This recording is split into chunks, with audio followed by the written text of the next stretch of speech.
What were the worst 2 minutes of your life? When I was 16, my friends and I decided to swim across the bottomless lake.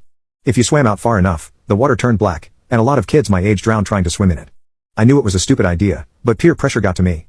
Two of my friends took off ahead, racing each other, while my best friend, Evan, and I trailed behind. I wasn't a great swimmer, and water wasn't really my thing, but I figured if I stuck close to him, I'd be fine. About halfway across, he suddenly screamed my name. I turned around and saw pure terror in his eyes. His face was pale. "My leg is cramping," he yelled. I told him to copy my side stroke and just focus on floating. He tried, but a second later, he panicked again. "My other leg. I can't move my legs. Help." Then he lunged at me. His hands grabbed my shoulders, pulling me under as he struggled to stay above water. I panicked and dove down to escape. When I surfaced, he was thrashing, his arms flailing, gasping for air. I yelled for our friends on shore, but they were too far away to hear. I watched him struggle, and for a second, I thought, if I try to help him, we're both going to drown. Then he stopped fighting. His face twisted in pain, and he curled into a ball and started sinking under the water. Without thinking, I dove after him.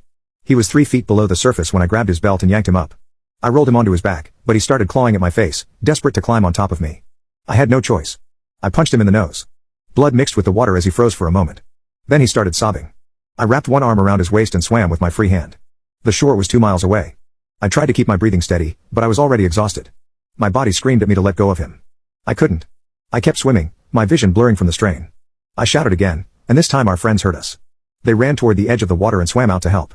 But just as they reached us, my right leg went into pure pain. My toes went numb, my thighs locked up, and I realized that I was cramping too. "Float!" I yelled at him, but he panicked again, splashing wildly. I switched arms and forced myself to keep moving. Then suddenly, my foot scraped something solid. I could touch the bottom. We made it. Evan was still crying as our friends pulled him onto the shore. My entire body ached, and I collapsed onto the sand, gasping for air. A county truck pulled up, and an old man rolled down his window. "You boys better not be swimming in that lake," he said. "People drown out here." We sat in silence, too exhausted to answer. That night, I had nightmares about watching him sink while I swam away. I had those nightmares for weeks. Every time we talked, he'd remind me. "You didn't have to save me. But you did. I love you, man."